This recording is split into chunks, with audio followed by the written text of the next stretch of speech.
Dito nagsimula ang kwento ng isang bata sa lugar na puno ng takot, hirap at gulo. Kung saan ang batas ay tila walang kapangyarihan, kung saan ang baril at patalim ang laging sandalan. Pero sa gitna ng dilim, may liwanag na nakita, pangarap na sa puso'y matagal na nakabaon.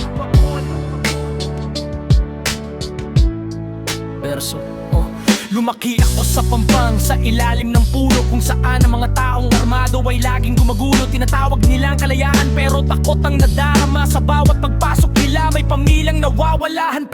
Bandido tawag ng karamihan sa mga taong sa kabundukan na nagtatago at nagtatakbuhan. Bata pa noon, nakita ko ang pagduro sa bahay na sinunog, buhay na nawawala. Sinabihan nila ako, sumama ka, lumabang ka, pero ang nakikita ko lang ay dugo at paggawa. Sa isip ko'y nagtanong, ano bang tunay na tama? Bakit kailangan may namamatay lang para may makamit na ginhawa? Marami ang napadpad sa landas na baluktot dahil sa kahirapan at galit na nakaugat. Pero sa bawat gabi, habang ako'y nakatulala, ibang pangarap ang tumatakbo sa aking diwa. Hindi ng dahon ay liwang dahas, hindi ng patalim, kundi ng katapatan at serbisyo sa atin. Mula sa lugar na puno ng panganib at dilim, tumindig ako, makbang at aking nilinaw. Hindi ako sasama sa landas ng bandido, pinili ko ang daanan, dangal at paninindigan. Naging sundalo, tagapagtanggol ng bayan, para sa kapayapaan buhay ay iaalay. Mula sa dilim ng gubat, ngayon ay liwanag na.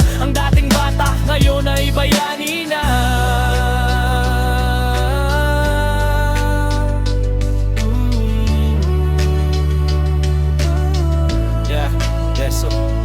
Lumipas ang panahon, lumaki at tumibay, pinalakas ang katawan, inaral ang tunay na batas. Iniwan ang lugar na puno ng sigalot, pumasok sa serbisyo, nagtiis ng hirap at uhaw. Nakita nila ako, sabi nila'y iba ka, galing sa lugar na pinagmulan ng mga kalaban. Pero hindi ko ikinahiya ang aking pinanggalingan, dahil doon nabuo ang dahilan kung bakit ako lumalaban. Ngayon nakabihis na ng uniformeng kulay luntian, baril ay bitbit, hindi para manakit kundi magligtas. Ang dating bata na nakakita ng karahasan, ngayon ay naghahatid ng kaayusan at katotohanan. Kilala niyo ako, galing sa ibang mundo, pero ang puso'y para sa taong bayan at sa Diyos ko. Mula sa lugar na puno ng panganib at dilim, tumindig ako, humakbang at aking nilinaw. Hindi ako sasama sa landas ng bandido, pinili ko ang daan ng dangal at paninindigan. Naging sundalo, tagapagtanggol na bayan, para sa kapayapaan buhay ay iaalay. Mula sa dilim ng gubat, ngayon ay liwanag na.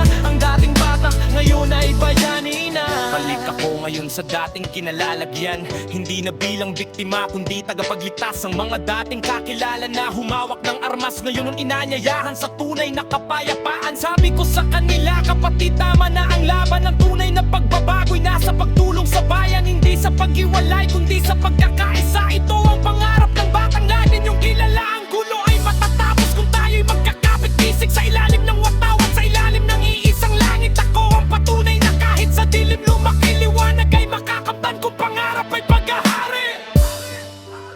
Galing sa gubat, galing sa gulo, ngayon ay sundalo para sa bayan ko. Hindi hadlang ang nakaraan sa kung sino ka sa kinabukasan.